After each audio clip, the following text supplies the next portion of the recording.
Good leadership in all walks of life makes a positive difference to the well-being and prosperity of everyone, be it material or spiritual prosperity.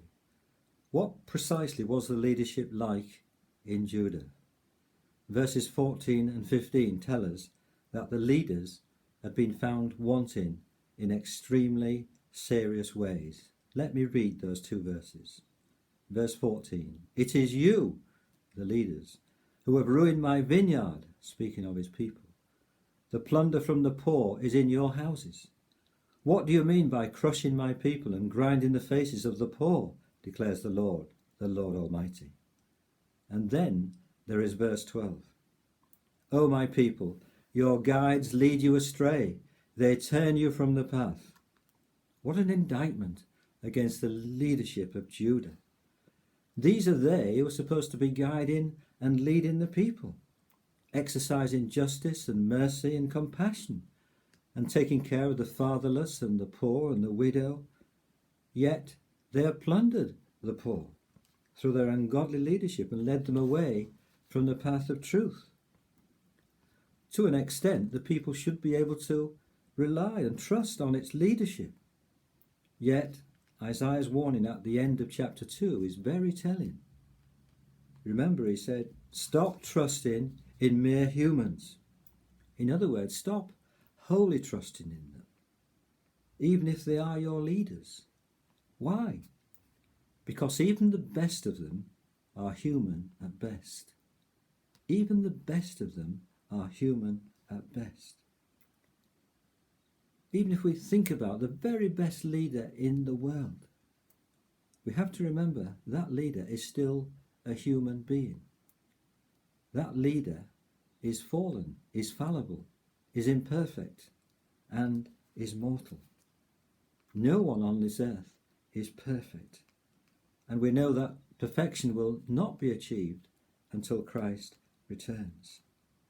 In other words, there is no one we can wholly trust on as leader except God alone. He is our true leader, and he has given us his word, the Bible, as a lamp to our feet and a light to our path, to get us on the right path. His word shows us the way and the way to keep on the right path. And God has not only given us his Bible, he's given us his Son, the Lord Jesus Christ, who is the light of the world. And as we follow Jesus' words and his ways, we know that we shall never walk in darkness, but we will have the light of life. You know, with regard to spiritual leadership, we have to say the same today about the fact that there is no perfect spiritual leader. They are all imperfect because they are human beings. And that is recognized in the Bible because it exhorts us to be discerning and vigilant and to make sure, as far as we can, that we follow good and faithful leadership, which will not lead us astray. Well, at St. Andrew's and St. Luke's, we've been blessed for many years with good leadership. But we have to remember, it's not perfect leadership. And we must remain watchful, as indeed our own rector urges us to do, by having an open Bible and checking against it that which he or anyone else preaches to us. We have a responsibility to do that. In Judah, those who are meant to be guides and leaders had most definitely led the people away from truth and honesty and integrity. And God's judgment is to take them away. Listen to verse 14.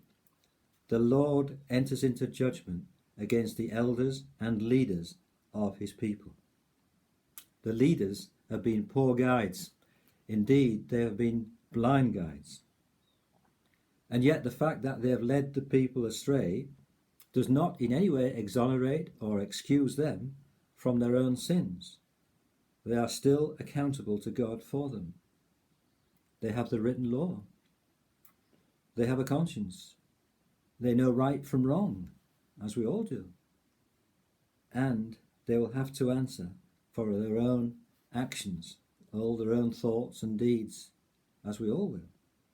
And so we read at verse 13, The Lord takes his place in court. He rises to judge the people. The people are to be judged. The leaders are to be judged. And so, naturally, what arises is the question, can anyone be forgiven of their sin? Is there no hope? Well, we shall consider that question next, after our next song.